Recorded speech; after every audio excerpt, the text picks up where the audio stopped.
Selamat datang di podcast episode pertama kami. Kira-kira kalian tahu nggak kita mau bahas tentang apa ya? Jadi di episode ini kita akan membahas tentang salah satu tempat yang terkenal di kota Palembang.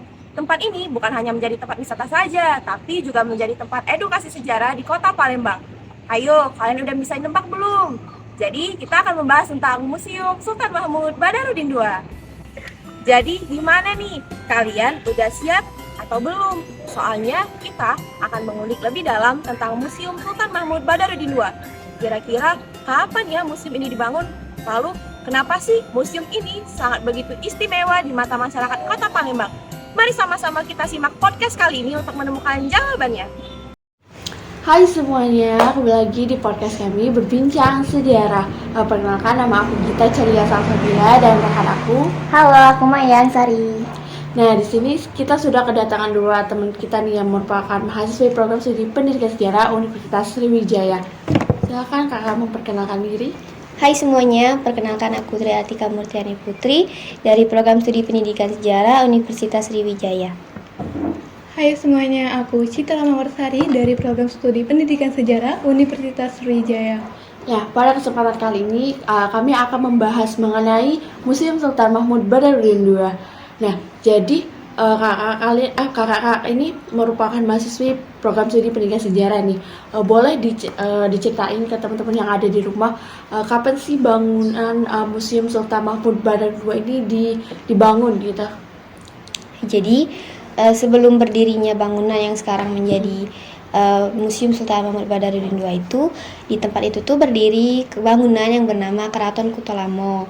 Dan kemudian Keraton Kutolamo ini tuh dihancurkan oleh Belanda. Setelah itu Belanda membangun rumah residen di situ pada tahun 1823 sampai 1825 di bawah kepemimpinan Van Zevenhoven. Di situ Belanda membangun rumah residen untuk pemerintahannya, dan kemudian sepeninggalan Belanda rumah residen itu tuh sempat menjadi markas dari pemerintahan Jepang.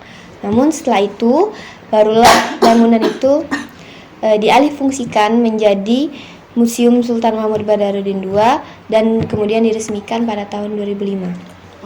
Ternyata sejarahnya panjang ya, Iya, sebelum jadi bangunan museum gitu kan. Nah, untuk lokasi Museum Sultan Mahmud Badarudin II itu sendiri gimana nih? Apakah lokasinya strategis gitu? Kalau menurut dari Kak Citra dulu, gimana nih?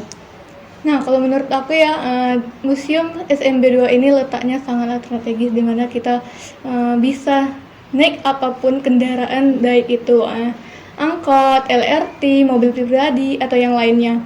Jadi ya begitulah. Nah, kalau untuk Kak Tri, gimana nih lokasi? Kan kalau kata Kak Citra tadi tuh sangat strategis karena memiliki banyak kendaraan umum nih. Kalau menurut aku itu strategis untuk belajar ya, karena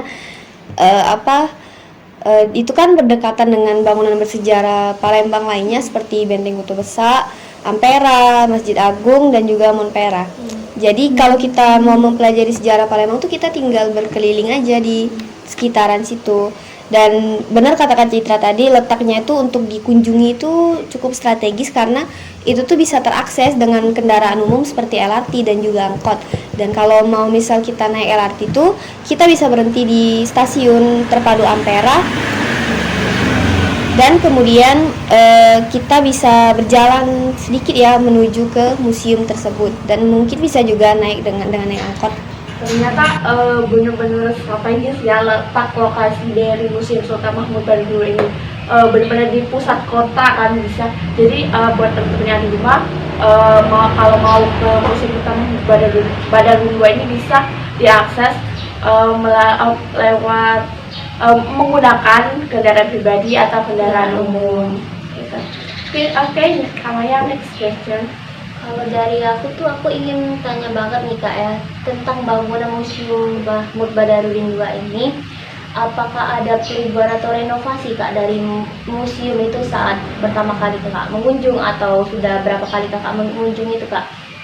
Kalau dari perspektif aku sendiri ya, soalnya kan waktu SMA tuh pernah mengunjungi museum ini, dan kemudian baru-baru ini juga aku mengunjungi Museum Sultan Mahmud Badarudin II ini.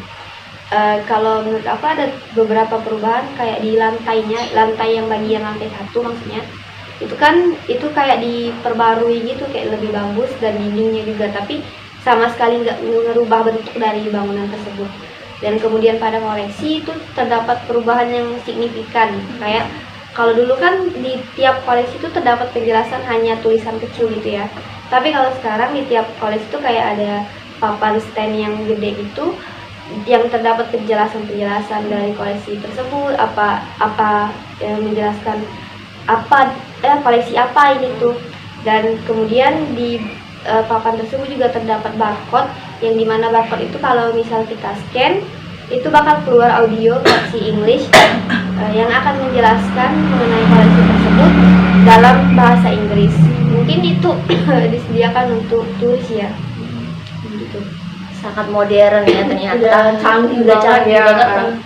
Nah, mereka tuh udah memakai teknologi yang sangat diperbarui gitu kan.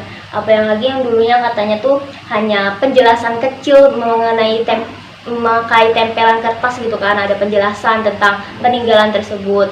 Nah, untuk Kak Citra nih, gimana tanggapannya mengenai perubahan dari Museum Mahmud Badarudin II ini, Kak? Nah, kalau dari aku sendiri tuh juga nggak tahu ya perubahan renovasi dari museum ini. Jadi baru tahu juga tadi dari Kak Tri, dari perubahan renovasi tersebut. Gitu ya Kak, sama ya, berarti sama seperti kita juga. Saya juga nggak tahu sih. Jadi saya tuh banyak tanya dengan Kak Tri, apalagi dengan Kak Citra untuk mengetahui lebih detail tentang Museum Mahmud Badarudin II ini, apalagi sebagai pengunjung ya kan. Untuk pertanyaan selanjutnya nih Kak, untuk fungsi, menurut kalian itu fungsi utama dari museum itu apa sih? Apalagi Museum Sultan Mahmud Badarudin II itu Kak?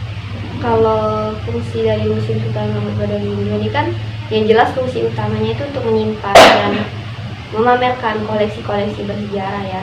Tapi ada juga fungsi lain kayak tempat mengkonservasi sejarah dan warisan budaya Palembang, dan juga tempat edukasi sejarah pada anak-anak sekolah, dan juga itu bisa jadi tempat kita untuk berkolaborasi untuk mengenalkan sejarah dan warisan budaya Palembang ke masyarakat luas.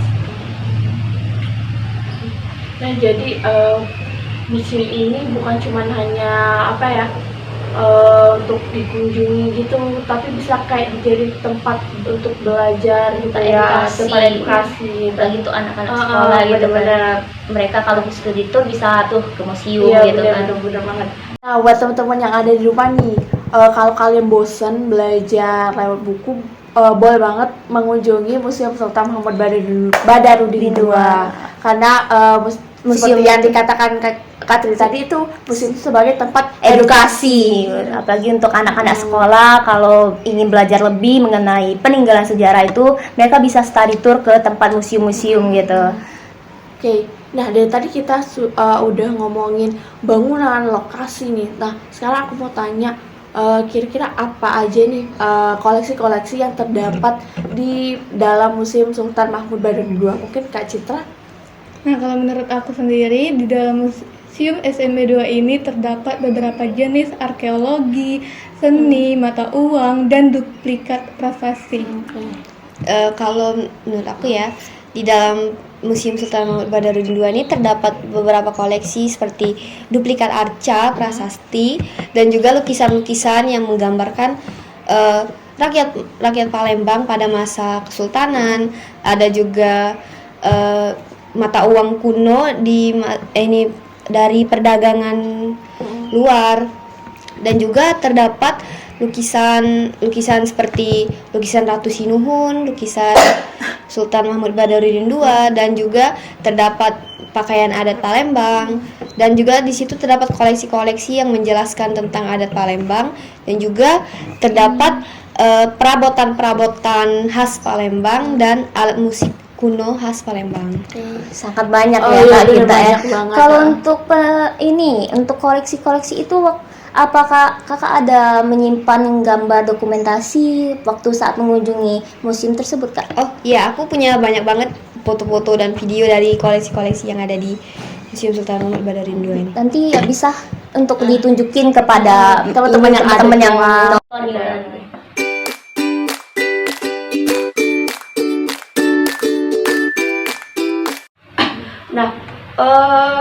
untuk tarif masuk Museum Sultan Mahmud Badarudin itu sendiri gimana nih? Mungkin teman-teman yang ada di rumah nih masih banyak yang belum mengunjungi museum itu. Jadi berapa harganya, Kak? Kalau untuk tarif itu ya per orang tuh dipungut sebesar Rp5.000. Nah juga dan pada perubahan tadi, selain perubahan di bagian museum, terdapat juga perubahan di cara pembayarannya ini. Kalau dulu kan kita bayarnya cuma pakai cash gitu ya. Kalau sekarang tuh kita bisa menggunakan transfer bank atau melalui e-money lainnya. Wah, untuk harga 5.000 itu tuh termasuk murah banget ya, untuk kita anak bisa sekolah melihat itu. koleksi-koleksi gitu. Last question nih, mungkin dari kakak ada pesan buat warga Palembang maupun luar Palembang untuk mengajak mereka mengunjungi Museum Sultan Mahmud Badarudin II. Mungkin siapa? Aku. Oke. Halo masyarakat Palembang. Kalau misal kalian lagi mengunjungi daerah di sekitar Benteng Kutub Besar, Monpera, Masjid Agung, kalian bisa nih mampir ke Museum Sultan Mahmud Badarudin II karena banyak koleksi-koleksi menarik yang tentunya bakalan nambah wawasan kita agar kita bisa lebih mencintai dan mengenal kota tercinta kita Palembang ini. Dan selain itu juga kita bisa kok menikmati view Sungai Musi dan Ampera dari halaman museum ini. Dan untuk warga luar Palembang, jangan cuma ke Ampera aja dong. Kalian harus juga mengunjungi Museum Sultan Mahmud Badarudin II ini untuk belajar sejarah dan lebih mengenal tentang kota Palembang. Tapi kalian juga bawa kamera ya, karena banyak banget nih spot-spot foto keren yang bisa kalian pakai untuk berfoto, untuk kalian post di sosial media kalian. Gini itu aja. Nggak terasa nih kita udah di penghujung acara gitu. Aku dan rekan aku mengucapkan terima kasih banyak ke Kak Citra dan Kak Tri yang sudah bercerita-cerita mengenai Museum Sultan Mahmud Badarudin II. Untuk teman-teman yang ada di rumah, kami juga mengucapkan terima kasih banyak sudah menonton podcast kami hingga habis. Aku Gita Celia Salsabila dan rekan aku Maya Sari. pamit undur diri. Sampai jumpa di kesempatan yang lain. Dadah. Nah, gimana nih teman-teman? Udah menambah wawasan pengetahuan kalian belum mengenai Museum Sultan Mahmud Badarudin II? Yang pasti kita sebagai masyarakat Kota Palembang sudah seharusnya bangga dong punya museum sekeren ini. Dan juga kita sebagai masyarakat Kota Palembang sudah seharusnya melestarikan warisan budaya yang ada di kota kita. Sampai sini dulu ya episode kali ini. Sampai jumpa. Bye-bye.